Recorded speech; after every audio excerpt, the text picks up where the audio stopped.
Let me redo this intro. We're back with our co-host Bill Stubblefield, who's here. He's present. Good to see you, Bill. Good morning, Rob. Great to be here. Great to have you. Mike Hornby, we need help. Also the mogul, Michael Hornby. Good morning. Sorry I'm missing the Chamber Legislative breakfast, but I'm here for you. I think that's where Height is, right? That's where he is. So you informed me I had to be here, and I did not check my calendar before I said yes. So I'm here. Height dumped us for a free breakfast. Yes. Is basically what it came down to. Also, is that where Carl is as well? He's not a legislator, but does he go to this? No, Mike's visiting son and daughter-in-law, or daughter and son-in-law in New Orleans over Christmas. Very good. And in the Mike Carl chair is New York Times bestselling author John Gilstrap, who previously in the last segment was actually in literally the Larry Schultz seat. But as soon as he found out what that meant politically, he jumped across the table as fast as he could. Yes, I jumped to the right. Sort of like Mr. DeSoto. We start early here on this show. That voice belongs to Larry Schultz. Good morning, Mr. Schultz. It's great to be here. Good to have you as well. And via telephone for his third appearance on the show this week, Mr. Joseph Joey Torts Ferretti. Yes, I have punched my card for another day. I'll be turning in my hours at the end of the week here. We can never get too much of Joe Ferretti. I think you get a free salad if you do 3 appearances in a week. Is how that That's works. what I understand. I certainly want to not cash buying in a on free salad. Wait, what? There is no salad. That is a lie. The best I can say about your salary, Joe, is they're going to save a hell of a lot on taxes. Yes, you will. You're in the 0% marginal bracket there. Joe's our leadoff hitter each week on the program when he is present, and he begins our show with issue number 1. Joe. Rob, a lady named Margot Jimenez, who lives in San Antonio, related a story about her husband, who was a school teacher in San Antonio. She described how he would come home from work one day with broken glasses and a black eye. Another day he came home with bite marks on his arm and bruising. And she said, honey, why don't you do something about this? And all he said was, well, it just happens all the time. Well, on February 7th of this year, a student pushed this teacher from behind. He fell to the floor, hit his head, and had to be hospitalized. 7 days later, he developed a brain bleed and he died. On Monday of this week, in the West Virginia legislature, there was an oversight committee meeting, Rob, and there we had some testimony from some people who work in West Virginia school system. One was a principal at Bridgeview Elementary, and there was testimony from this principal about an experience where a student beat on the principal for over a half hour. A teacher described how she and other teachers are bitten, hit, kicked, pinched, and screamed at, and how desks sometimes are overturned and the kids just go crazy, trashing the classrooms, throwing objects at other students, throwing objects at teachers. The principal at Wyoming County Schools described being kicked in the face with a construction boot worn by a student as he attempted to restrain the kid. This kid was taken to the office, as we might hope, and the kid flipped chairs on the way to the principal's office, and the parent was called in to get the kid out of school. As the parent escorted the kid out of the school, the principal described watching the parent getting beaten by this kid and watched the kid jump out of a moving car as they traveled away from the school. Now, West Virginia has a law to deal with unruly students. I think in 2023, and Mike, you can correct me if I'm wrong, but I think a law was passed allowing for schools to have a protocol in place to treat unruly students from grades 6 through 12. A similar bill was offered this past legislative session. I think Amy Grady was behind that bill. And that was going to extend those protocols and procedures for unruly students for kids registered in kindergarten through 5th grade. But that bill died on the floor. According to the American Psychological Association, 1 out of 8 teachers nationwide report being the victim of physical violence with students. 1 out of 3 are fearful about going to school because of the threat of violence. After hearing the accounts of violence in the West Virginia schools here this past week, Delegate Patrick Lewis said, "If I had that job, I'd quit." Well, we can't afford to have teachers quitting, as we know. We're already short of certified teachers in the classroom. I think it's still over 1,000 that we're missing. And we know that teachers are going to be certainly advocating for more pay because of the increases in PEIA. The problems that the legislature is facing are significant when it comes to our educational system because it's the never-ending problem of trying to come up with enough money. Now, Amy Grady's bill is going to come to the floor again, and I'm going to advocate that the legislature not take a lot of time, pass the bill to help with these teachers. The equation for keeping teachers happy and to keep them productive and able to teach is pay plus work conditions. Now, we've been attempting to solve pay in the state of West Virginia for some time, and that's a never-ending problem. But work conditions has to be the other part of the equation. We got to have legislation in place to help these teachers deal with these students, and we got to have the funding necessary to develop facilities, alternative educational facilities where these kids could be taken out of the main population and sent somewhere where they can still get their constitutionally mandated education, but not at the expense of students who want to learn. So I'm hoping that the legislature will see fit to start directing resources towards these kinds of options. They're working in other states. Hopefully it'll work in West Virginia because we can't have teachers subjected to this kind of violence. So that's what my hope is for the legislature. What do others think? Well, I'm going to start with the legislator and one who's very familiar with education policy, Mr. Michael Hornby. Yeah, thanks, Joe. I was at that meeting, and I was struck by the comments that those elementary school teachers went into. That bill that Amy and the House Education Committee were pushing, it was definitely a step in the right direction. It doesn't go far enough, so I think we're making some adjustments to make sure that a child can be removed from the school at a faster level. So it will be a priority for the House Education Committee.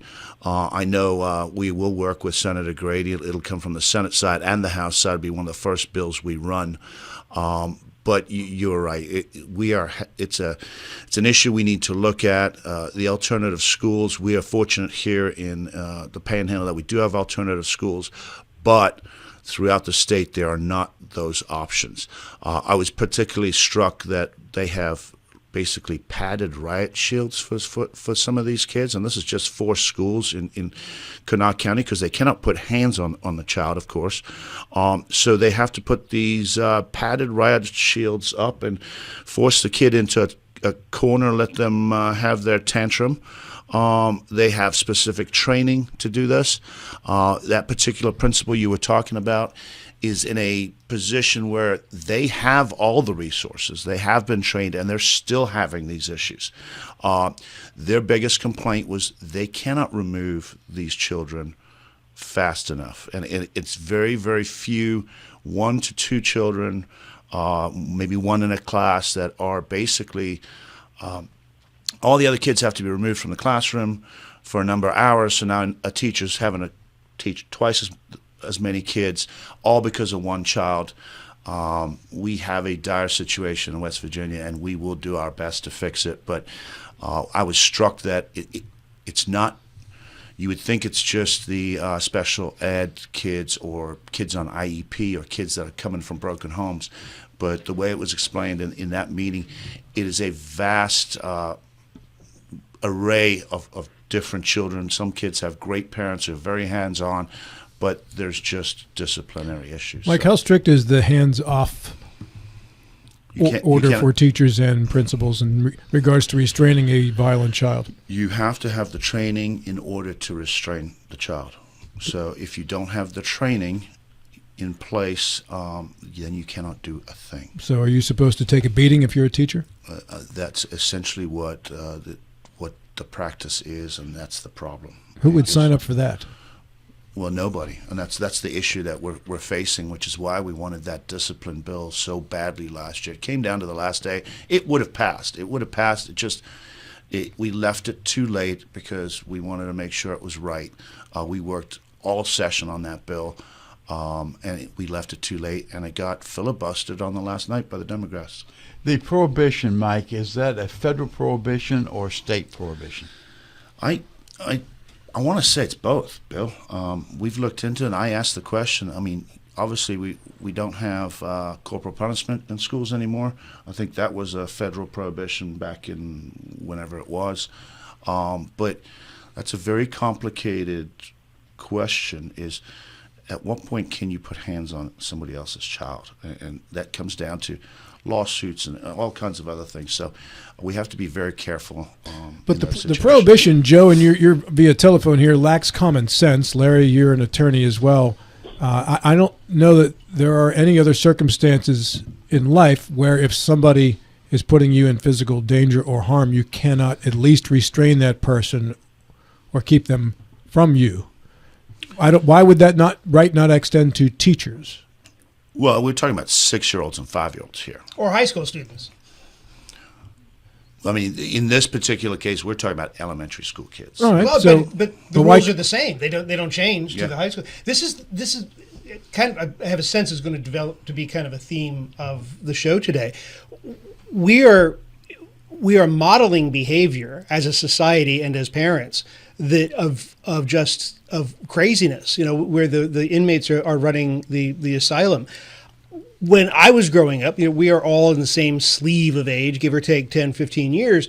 One of the most guaranteed things in the world is if I were to hit an adult, I'd have been sent through a wall, right? I mean, there are just certain lines that and a plaster wall, not the cheap drywall. Exactly. I mean, they're just lines that didn't get crossed, and there was nothing wrong with that. So if I guess I'll take my turn on this now, but what is the solution to this? You expel the kid.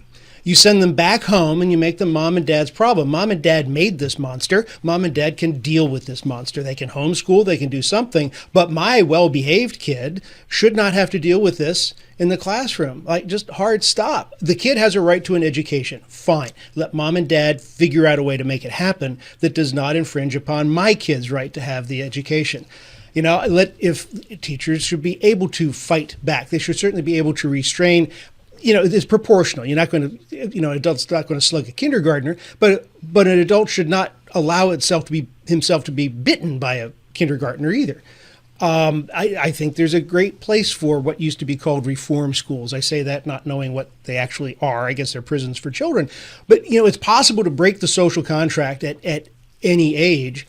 And when we have a condition in a public school that favors the small percentage, and I think it is a relatively small percentage, who absolutely do not want to learn. What they want to do is disrupt. And that takes away the educational opportunities from all of the others. That's an upside down situation, and the laws just need to be changed, however that has to happen. Speaking of laws, Larry Schultz, attorney at law. Yeah, I think that certainly the right of self-defense doesn't go away for you on the day you sign a contract to be a, let's face it, fairly poorly paid West Virginia teacher. If they're going to take away your right of self-defense, it seems to me they'd pay you an awful lot more money and give you a lot more benefits than our teachers get. So, yeah, there has to be a solution. Of course, this is a broader problem across our society. I know of a hospital in Berkeley Springs that had a violent incident and actually had to shut down the other day. They shut this hospital down. So there was a Facebook post that came out and that said, if you're having a medical emergency, call 911 and the ambulance crews will know which hospital they can take you to.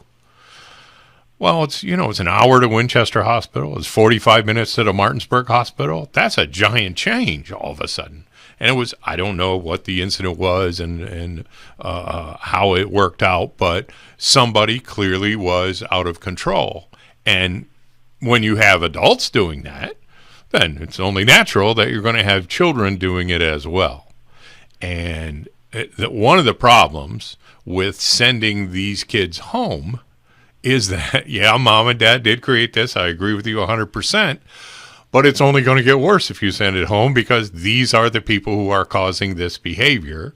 And at some point, this child's going to be done going to school. Then they're going to be in the workplace. They're going to be in the hospital. They're going to be in the grocery store. And at some point, we have to deal with this. And, I think the reason it's an issue now is it's becoming more prevalent. I think you're right, John. When we were kids, you never heard of anybody taking a swing at a teacher. Certainly not twice. Yeah. And so, it just wasn't done. And that's kind of an erosion of the sort of social rules that's taken place over the last 40 or 50 years. Yeah, I think we used to respect our elders. That was kind of what was taught to us. When an adult told you what to do, you said yes, right? And you didn't question; you just did it. Even if you weren't going to do it, you said yes. Yeah, it was that attitude that yes, sir, no, ma'am, kind of thing. And I think that's gone away in our society. Speaking of my elders, Admiral. There's been a change to be sure, but that's not going to solve the problem. We're not going to say we're going to make the parents more responsible. That's not going to solve the problem. I thought Amy Grady the other day was made a very complex, a very challenging problem and reduced it in simple terms. The way I understood it, she said there were 1 or 2% of the students that are disruptive. And taking the approach that John Gilstrap's been advocating for several months, you remove those 1 or 2%, and then you solve the problem. But now the question comes in: what do you do with those 1 to 2%? Because now you've created a new problem. You got to create a new problem. Something less than 30 counties in the state have a avenue or place for alternative care. So this comes back to the educators, or to the legislators rather. If we have a problem, if we follow Amy Grady's solution, we will isolate those small percent, but the legislators will provide sufficient funds to have these alternative sites for education. That to me would be a solution to it. Not ideal, would not cover all the complexities of the problem, but it's going to get to the core of the problem. Around here, I guess it was called Pruney Town. Craig Blair has made mention of that many times. Joe, in Pittsburgh, I think it was the Schumann Center, if I remember, where they sent the kids that just couldn't function in the schools any longer. I went to Catholic school. If you were going to misbehave in Catholic school, you were going to earn the misbehaving because you were getting it. And they had various ways of giving it to you.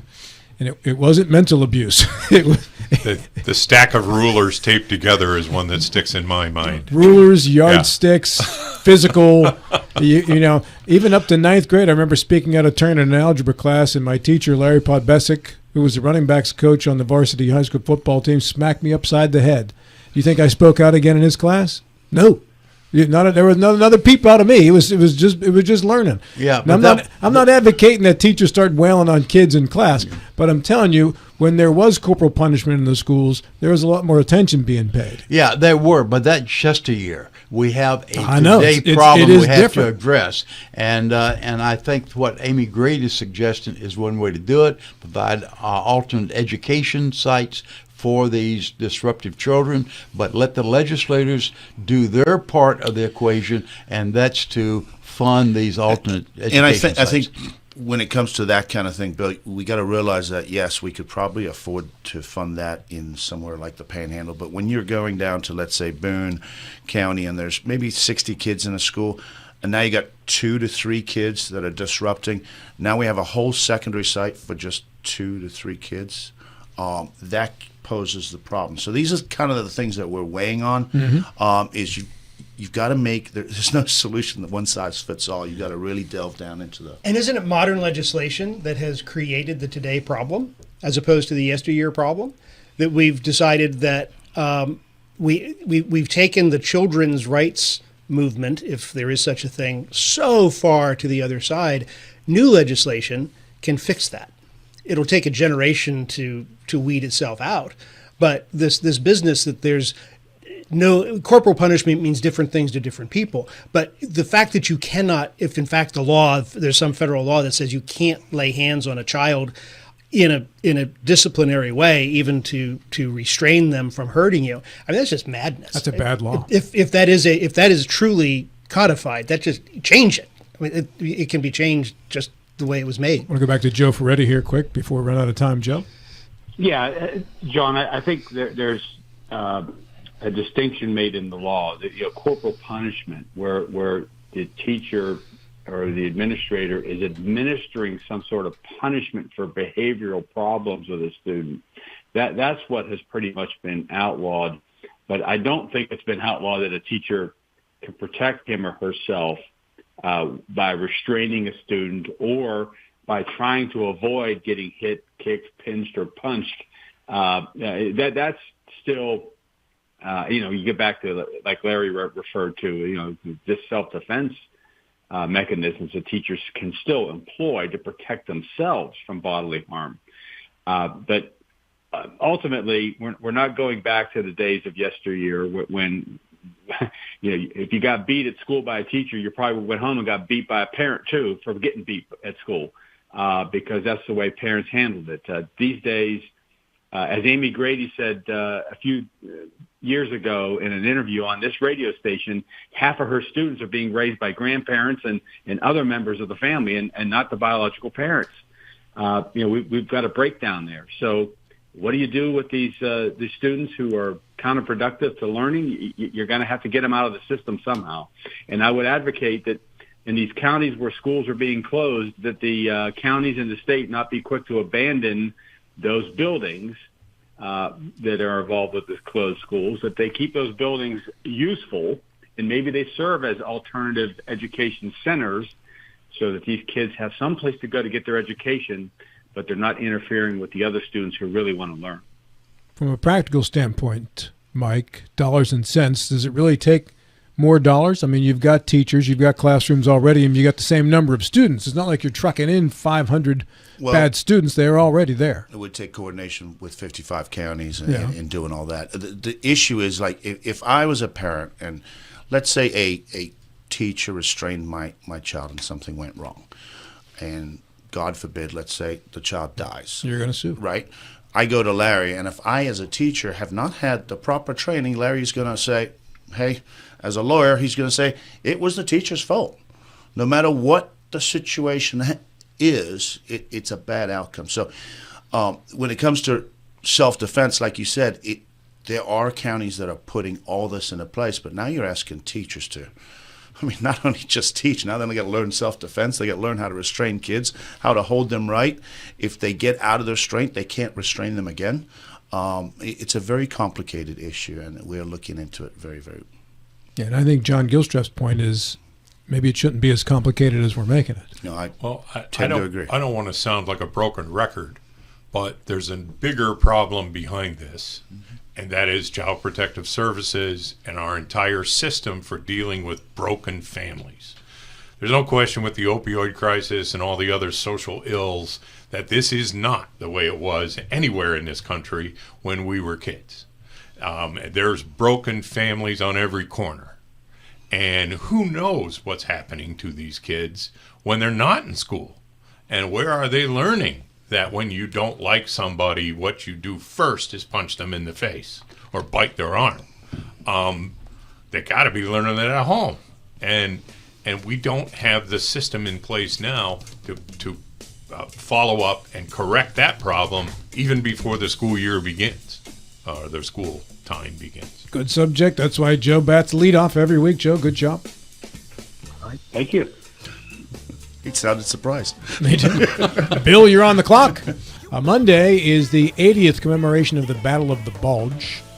And you've got the Army-Navy game this weekend. Secretary of State Mac Warner, he himself, a former West Point a graduate, sent me a text or a link to an article the folks at Army as a battle of the Bastogne patches that they're going to be wearing as well, commemorating the 101st Airborne Division of the Screaming Eagles from the Battle of the Bulge. And on Monday, Monty Warner, retired colonel, who I did not know this, is apparently quite the historian on the Battle of the Bulge, will be joining us on the program. He is hoping to be joining us on the program with an Army victory so we can lord over the Admiral with some smack talk. There's going to be a lot of smack talk. That Army-Navy game Saturday. In studio with New York Times bestselling author John Gilstrap. Good morning. The mogul Michael Hornby. Good morning. Attorney at law Larry Schultz. Morning. Via telephone, Joseph Joey Toots Ferretti. Good morning to everybody. And with issue number 2, the aforementioned Admiral.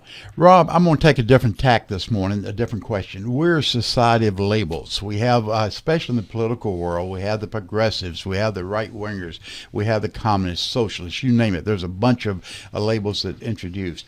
There's a label that's kind of emerged the last 4 or 5 years, and that's a social warrior, and it's frequently used to differentiate among the Republicans anyway, what we call the business-oriented, the Chamber of Commerce Republicans that are economics focused, and the ones that are more social focused. We had Senator-elect Tom Willis on last week, or this past week, and I used the term social warrior, and Tom pushed back, and he pushed back by saying it should not be used social warrior. We should use something like constitutional liberties. And my comment back to Tom was that it depends upon which side of the fence are liberties being challenged. The conservatives and the more liberal have different views of what liberties are and which ones are being challenged. But Tom got me thinking that are we using social warriors correctly, or is there real meat and definition to how we use the term? So it's more of an information question than anything else, or asking for information. If we do not use, if there's a better word, what should that better word be to describe one element or one part of the Republican Party? All right, let's go to the phone and Joe Ferretti.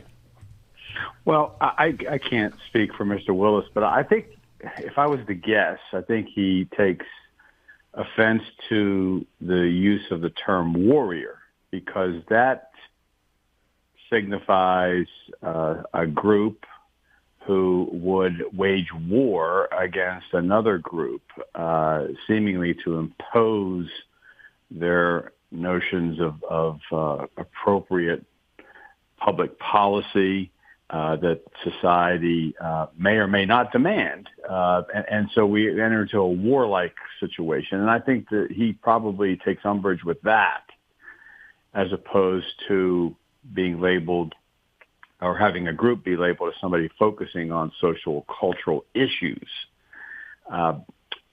And I don't think there's any question, as with the selection of the Senate president now in the West Virginia legislature, that there's going to be more attention diverted to some of the cultural or social issues of the day. And I would argue with Mr. Willis that it's not constitutional liberty in any stretch to start proposing laws that would criminalize the activities of librarians, or as they're doing in Arkansas, to attempt to criminalize doctors and clinics who would give out vaccines that in some way, fashion, or form cause some harm to somebody. To actually criminalize that.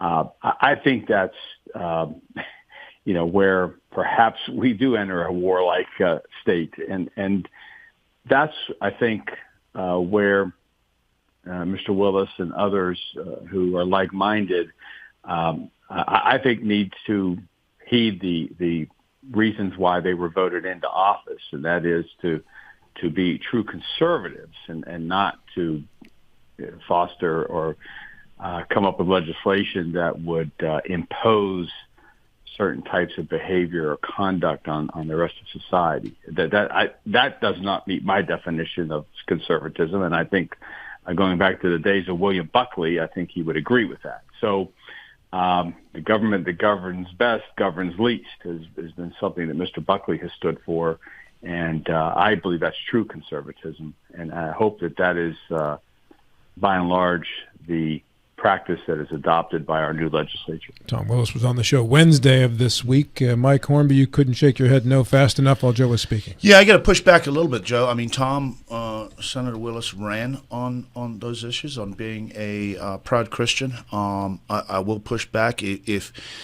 I look back at my upbringing. I went to biology class, and the sex ed was very technical. It did not teach young ladies or young men how to perform oral sex or things like that. I think we've taken it too far. I think if you show a book to somebody in the parking lot to a child, and that is a crime, that book should not be in the library. Let's just be honest. That should not. We're talking about pornographic images, and we're not trying to put librarians in jail. We're trying to keep, and we talked about this in the previous segment, society has changed, and we've gone so far that we're allowing so much for our young people to be exposed to, that it is changing the way society is. As far as Bill's question goes, I don't know about social warrior. Honestly, I look at the term, and there are social issues that I think maybe the far right will look at, but I can't blame them for doing that. I don't see the Senate going far right. I really don't. I think we still have a lot of things we need to deal with in West Virginia, and I think the Senate President will do a fantastic job. I really do. Mr. Schultz. Yes. I agree with Joe that obviously if you call someone a warrior, then probably they're going to take some offense at it. On the other hand, I would think that every politician has stuff about which they would say, if you take this right away, I will be a warrior on the other side. Now, they're still not speaking literally in terms of showing up to the hearing with a machine gun, we hope. But it is perhaps a bit of a minimization. On the other hand, I know certain conservative folks, they're not politicians, but who would describe themselves as social warriors. So it is a bit of a thing. Maybe there's a better way to do it. On the other hand, a better way to label it. On the other hand, to the extent that you are imposing new rules upon this entire state based upon your narrow religious beliefs only, then maybe the term is certainly appropriate at that point, because there are giant constitutional problems with saying, okay, we're going to take the Bible and turn it into legislation. We don't do that in the United States of America, or at least we haven't up to now.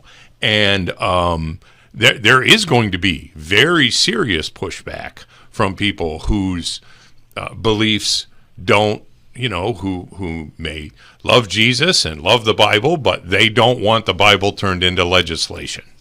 So how come we've got 92 Republican legislators and only 8 Democrats? I mean, a lot of these people are running openly on these what you would call social warrior issues. They're publicly saying this is what they're going to do, and the people of West Virginia have chosen them.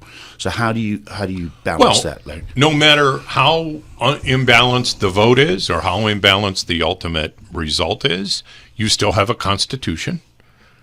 That Constitution will cause the overturn of a 100-0 vote if it is unconstitutional. So we have systems in place in both the state and the federal government that will stop states from doing certain things.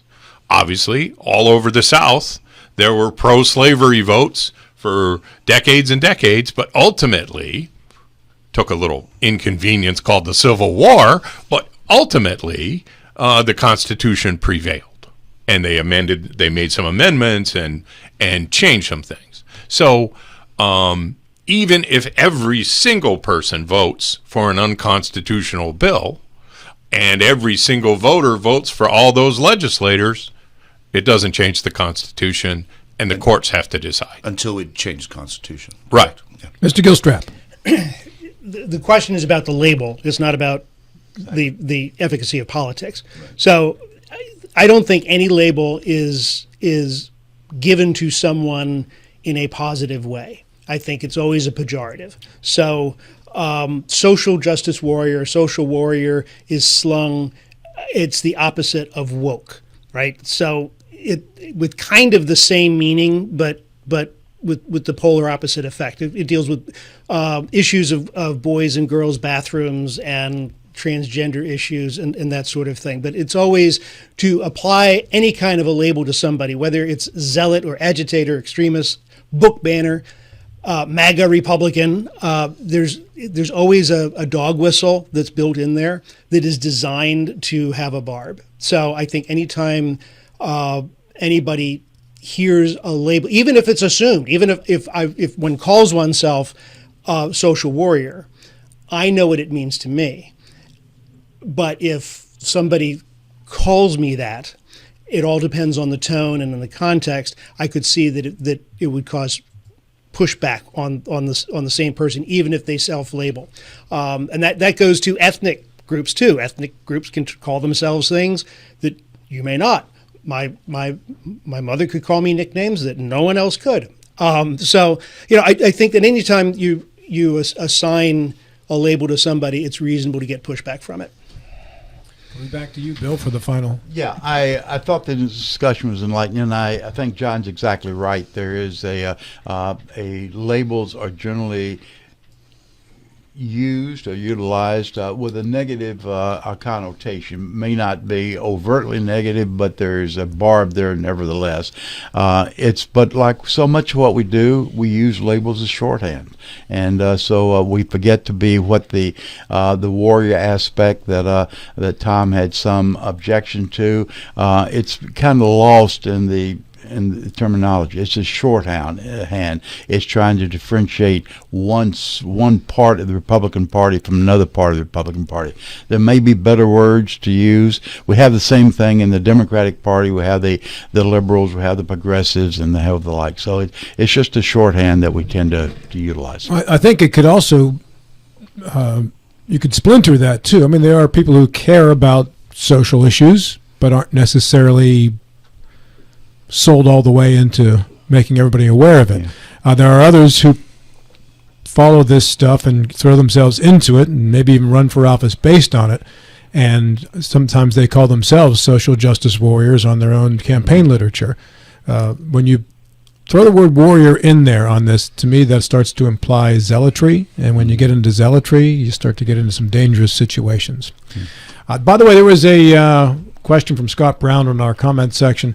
A new kind of a newsworthy question in regards to the status of Dr. Joe DeSoto, the delegate-elect, and what's going on with that. There was a $300,000 cash bail set for him yesterday. Our understanding is that he is still incarcerated today at the Potomac Highlands facility in Hampshire. Is that the proper name for it, Larry or Joe or Bill or John? I think that's what it sounds right, but I wouldn't swear to it. Yeah, I don't know. But that's the scenario there, Scott. Thank you for asking the question.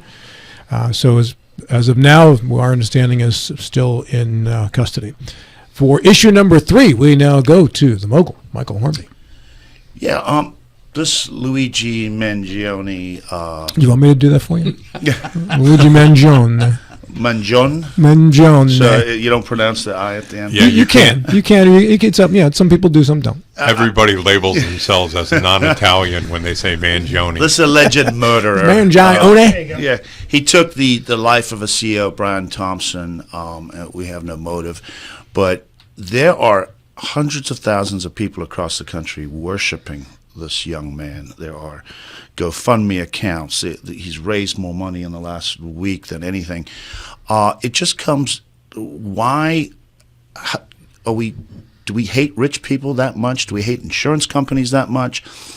In light of what happened with the delegate-elect this week, it was really kind of brought it home for me. What do you think? Where are we going with this? Why is it happening? Joe, I'm going to begin with you because you and I had a conversation about this earlier in the week.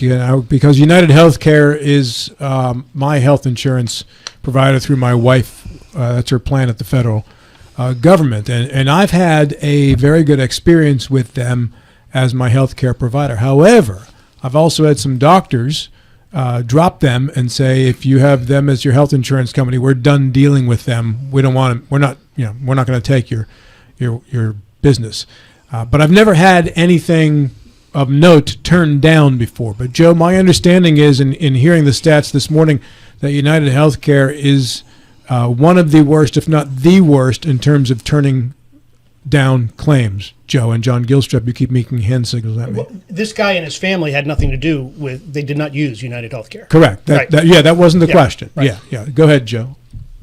Yeah, I like you kind of looked at the situation with United Healthcare, and I looked at it legally to see what kind of cases are pending against them, where the claims are wrongful denial of coverage, and there's disputes between insured and insurer.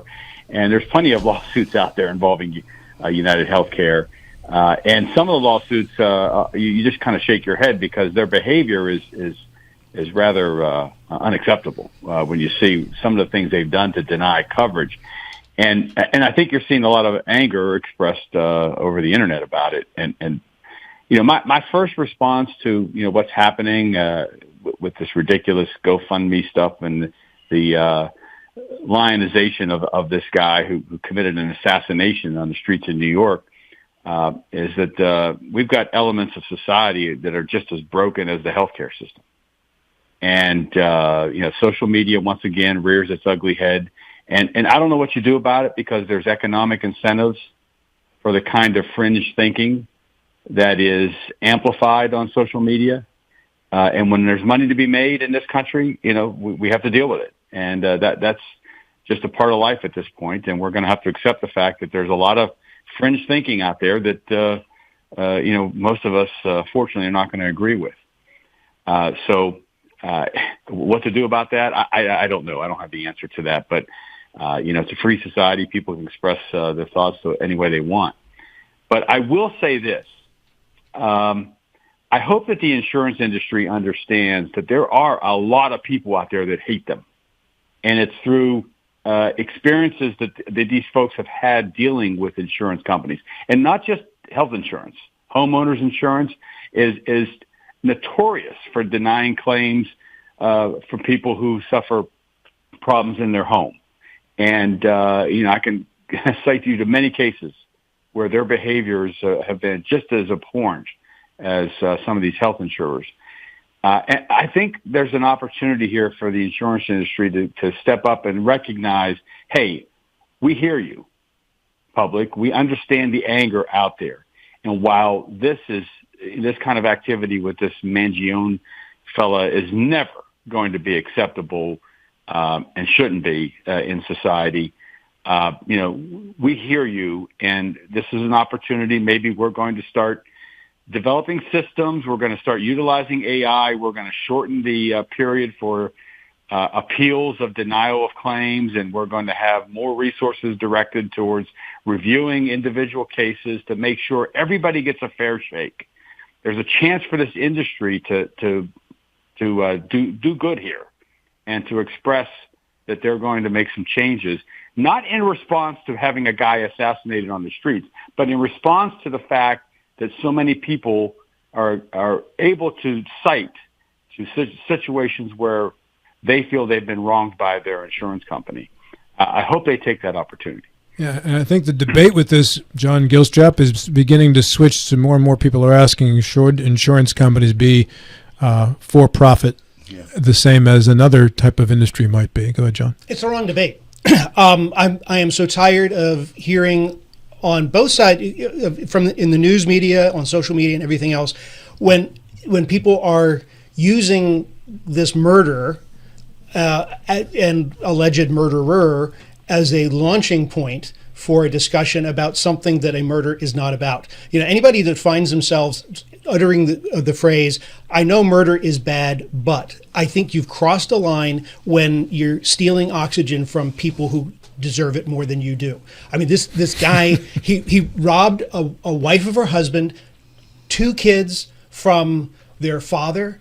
And that's the hard stop. This is the reason we have death penalties. This is why we have public hangings. We have this overprivileged, assuming that he's guilty, right? And the evidence looks pretty damning, at least from the news. He had a bad back. Well, there you go. The hero of this saga is in no way this guy who goes and murders a man. The hero of this saga is Brian Thompson, the name you rarely hear, who's the victim of this thing. The hero of this saga are people, my father and my grandfather and our fathers and parents who, people who haul their butts out of bed every day to take jobs that they don't necessarily like. They don't make nearly that much money, but the money doesn't matter to the kids. All the kids want is for dad to come home every night, and all the wives want is to have a husband there with them every night, and that's what this guy took away. And that's the only argument we should be having about this. This is not about the healthcare system. Billy? Yeah, your question, Mike, linked the fellow that killed Brian Thompson and also Joe DeSoto. You kind of linked them. Just the violence. Yeah. Resorting to violence. One is much simpler to understand than the other. I suspect what we've heard about Joe DeSoto probably tells it all. The one that we've heard about the killing of Brian Thompson, until we get a better sense of what drove him, and even more important, get a better sense of who are supporting him. We tend to group everybody with the same paintbrush. That's not the case. There's a group that is very active in supporting the alleged killer. Are they against any sort of regulation? Are they against elitist? What are they against? We don't know that. We'll find that out, and in time we'll be able to have this discussion with a better sense of what's the motivation. But I think in the case of Joe DeSoto, we probably have found the motivation. I got 60 seconds, Larry Schultz. Yeah, I happened to see the press conference involving Pennsylvania Governor Josh Shapiro that took place in Altoona after the arrest and so forth. And he addressed this very issue, I thought, very eloquently. He said, look, there's 2 things. You may be unhappy about your health insurance, but in no way does that ever give anyone the right to commit this kind of a heinous crime. And so if this is the young man at that point, he was saying if this is the person who did this, who's shown in the pictures, that can't be forgiven on any basis. And he did a really nice job of making that very point. Of course, he was, surrounded by police officers at the time he did it because it was a police press conference. And, it's not just 2 blocks from Harrisburg to Altoona. So I'm sure he saw this as an important moment to say something about this issue. If it's on YouTube, you might find it, and he addresses it pretty succinctly, but also in a moving way. Thank you, Larry. Michael, thank you very much. Good segment. And when we come back, Larry Schultz on the clock. John Gilstrap follows him to round out our final half hour. Francis Albert Sinatra, born yesterday, by the way, 1915, as we go into issue number 4 with Mr. Lawrence Schultz. Yes, some may think this isn't political at all. But when this many people are as interested as they have been over the last few weeks, I think it becomes political very quickly. I think we'll find that there aren't going to be a lot of politicians who are taking a strong side of this on either side because they know that there's a big split going on. WVU, for those who don't yet know, just hired a new old coach, Rich Rodriguez. From Jacksonville State, has now come back to WVU. When Rich Rod left 17 years ago, after losing to a bad Pitt team and blowing a chance to play in the national title game, there was a lot of anger and bad feeling toward Coach Rodriguez in West Virginia. does the panel think that the second coming of Rich Rodriguez is likely to end any differently? A little history on Rich Rod. He played at WVU. He's got a coaching history in West Virginia beside WVU. He coached at a school called Salem at the time. They had a football program, and they canceled it. And that news was broken to him by, at the time, Journal sports reporter John Partington, who's now a teacher at Shenandoah High School, asked him about the cancellation of the program at a press conference, and he went, "What?" And we were able to interview Rich about that a few years later and get a good laugh at it. And also he coached at Glenville, which gave Shepherd a few good games over the years back in the old days of the West Virginia Conference. So, Joe Ferretti, I'm going to go back to you on the telephone first here. Yeah, it was interesting, Larry, that the response was really kind of 50-50 amongst West Virginians with this news that Rich Rodriguez was coming back to coach the team. And I think back to 17 years ago when he left Morgantown for the University of Michigan.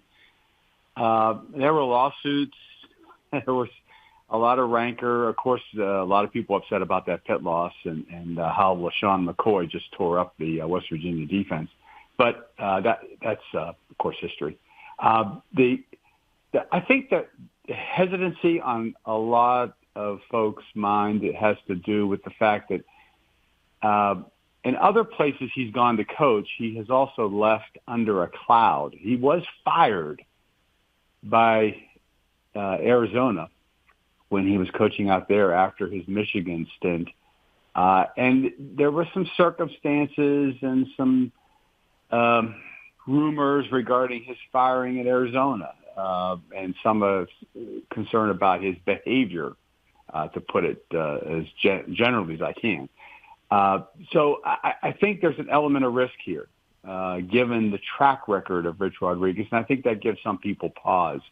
No doubt he can coach. I think his record while at WVU is probably, in terms of wins and losses, stacks up historically just about any coach that I've ever remember from West Virginia. So, there's that. He's a good coach, but he does come with a little bit of baggage, and I think that gives people pause.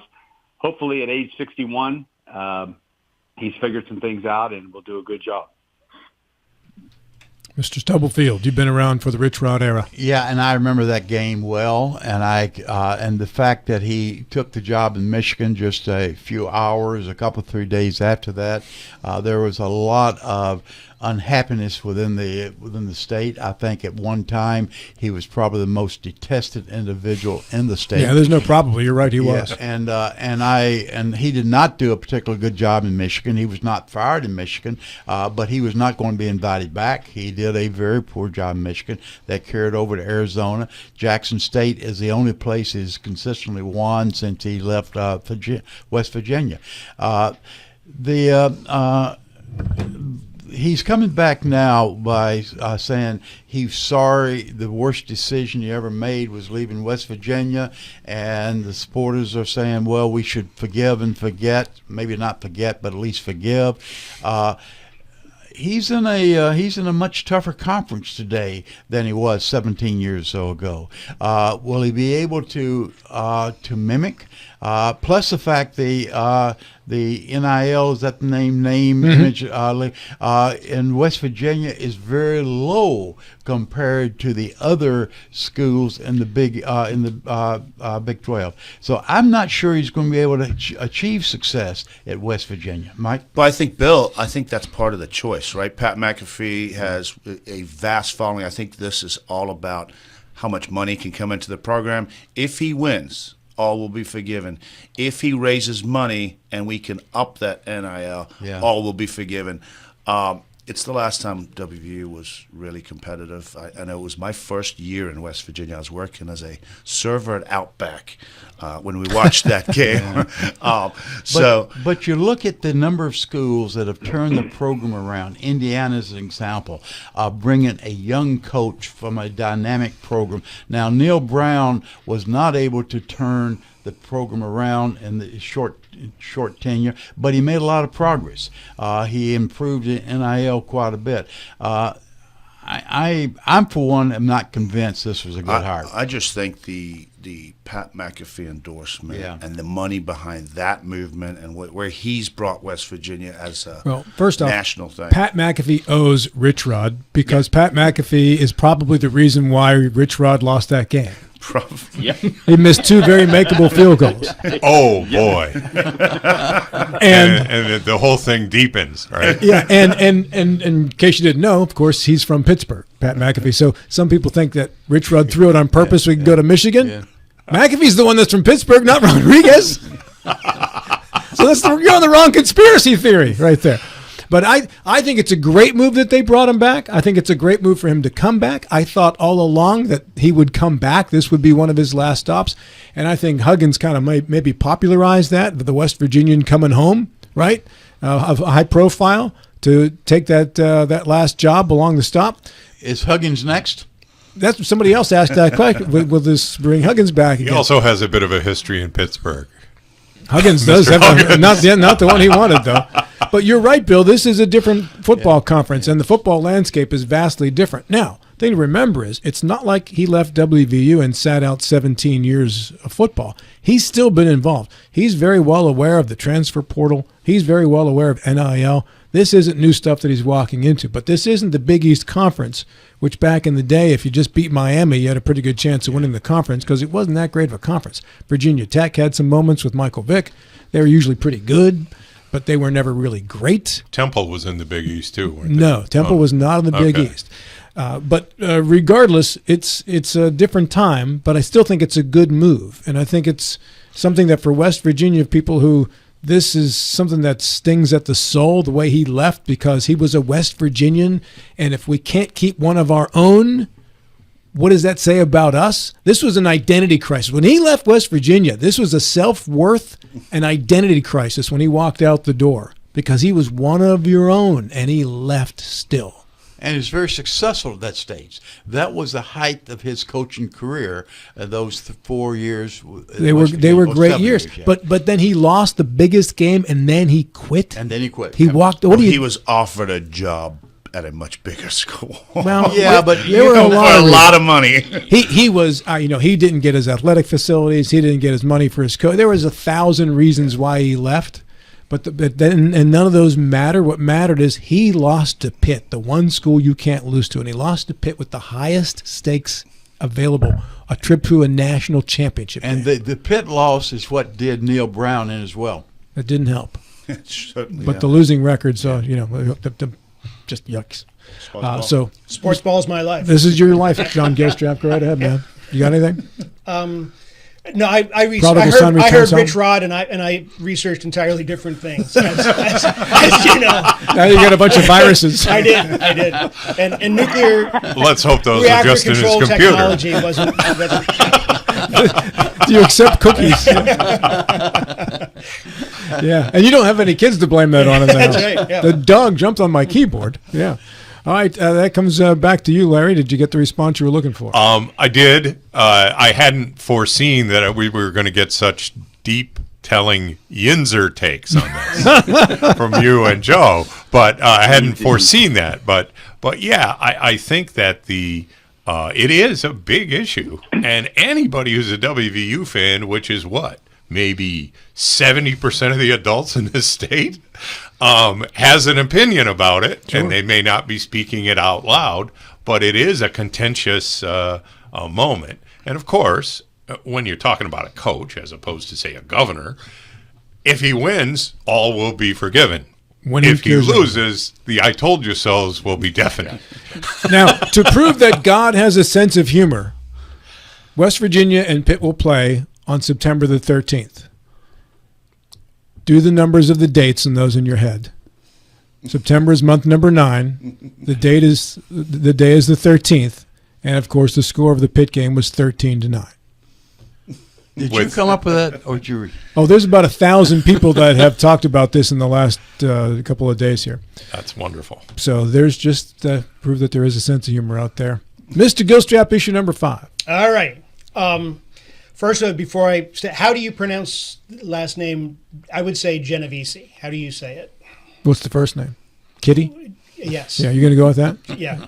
Yeah. She was Kitty Genovese, but if you're talking about the crime family boss, Genovese. Okay. So, in the early hours of March 13th, 1964, Kitty Genovese, 28-year-old bartender, was raped and stabbed outside an apartment building in Queens, New York. Everybody was horrified in 1964 that 38 people watched and heard the attack and did nothing to stop it. It's been studied in psychology textbooks ever since. It's called the Genovese syndrome, and it's all about how people are sort of stymied in or palsied into stasis to not help people, and it's not a complimentary thing. And for years, we held people in contempt who would not help others.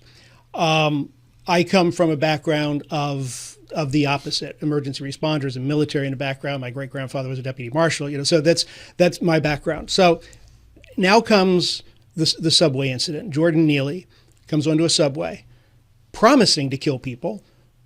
He doesn't care if he goes to jail, doesn't care if he dies in the process. And Daniel Penny intervenes, and we know what happens. And don't want to relitigate the details. We all know that Daniel Penny was ultimately acquitted of this. My question to the panel is, what's the long-term effect of this?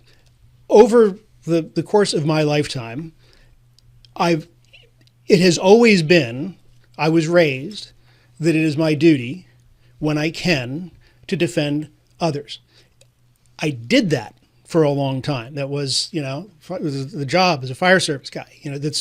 Now it's become very complicated. There's a lot of things I have to evaluate. What is the race of the person? What is the do I actually intervene? And I'm kind of getting to the point now, certainly if I'm in direct danger, that's a no-brainer. If my family is in direct danger, it's a no-brainer. Now are we in the position that if the person in line next to me is in direct danger, I'm supposed to look the other way because that's the safest way to go? Is that where we want society to be? That's the question. Michael?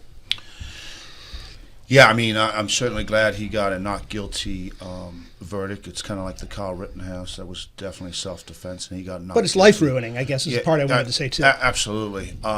It altered his life for sure. I compare this to all the videos online of these high school fights, bullies, 5-on-1, 8-on-1. Every other kid's got their camera out. Nobody's helping the child on the floor getting their brain bashed in. I remember when I was in a all-boys school, it was, there were fights, but it was me and you, Larry, and we'd sock each other a couple of times, maybe a bloody nose, but then we'd be playing on the playground 40 minutes later, and we'd be friends for the rest of our lives. I think society I think there's been a change in the way we just treat each other, and pummeling somebody's brains out or standing in and helping somebody should be something that we all do. And I'm not from a background like yours, but I certainly believe I would step in, at least stop something from happening. That's all I really have to say about that. Billy? Yeah, there's another aspect to this as well, John, and that is the coverage of this particular case. We caught the headlines throughout, but nowhere did I see the coverage of the subtleties of what made the various arguments. What I do know is that the jury was at a deadlocked. The judge reduced the most serious of the charges, then came back, and then there was agreement for acquittal. But what I do not know is what was the arguments that were used by the judge or used by the court. And this, I think, is a failure of our news reporting system. They feed us all the information we want about something that is electric, something that we're all excited about. But with these other cases, we don't get that much information. So you have to kind of jump to a conclusion or based upon scanny reporting. And that's where I fall in this. So I cannot really answer your question, John, because I don't know what was the background information that made the decision. And would the media have made this such a big story if it was a white man that was choked out by another white man. Yeah, I think you're exactly right. I mean, Mike. let's I be think you honest. are exactly It right. just- Yeah. I hate to say that, but that seems to be the narrative every time. Larry Schultz. One of the effects, I believe, of this, in the same way that people do not understand Luigi Mangione and his actual connection to the healthcare industry, which was zero, in the same way they don't understand that, they will think, oh, what this means is if I have to take a defensive action on behalf of a third party, I can go as far as I want. And that was the whole issue in this case, which a jury acquitted him on in apparently a deadlock fashion, because jury verdicts have to be unanimous. The whole question was, how far can you take this self-defense or defense of others thing? And the argument of the prosecution was, he went a way long time of denying this guy his breath. This guy who had apparently pretty serious mental problems, Drugs in his system. who was not a stable individual in any way, and did he go too far? That was the question in the case. But of course, there's a simpler way of looking at it that I think is misleading, that might cause it, just like with Luigi Mangione, that will cause a lot of people to say, yeah, that's the right outcome. And we don't know, because we didn't hear the evidence. There is a point where everyone would agree that if he's making verbal threats, you don't get to just pull out a pistol and blow his brains out. That the legal system will back that off a little bit. We do have quite a history in this country of healthy white men killing unhealthy black people. And so that's always going to be a part of this. It is always going to be part of it. And I would caution people, be careful not to take too much. Just like with the Mangione thing, don't take too much from this story. And I certainly hope there's nobody out there who thinks, okay, open season, right? If I don't like this black guy, I can kill him. Let's hope that that the number of people who think that, it'll probably be some, are few and far between. Joe Ferretti. Well, as we've discussed already this morning, there's economic incentives for people to get online and spout their opinions about whether this is good or bad and all that. But to get to John's question, what about Good Samaritan responses to somebody who's in danger? And is there a calculus now we have to go through? The law has always been the same.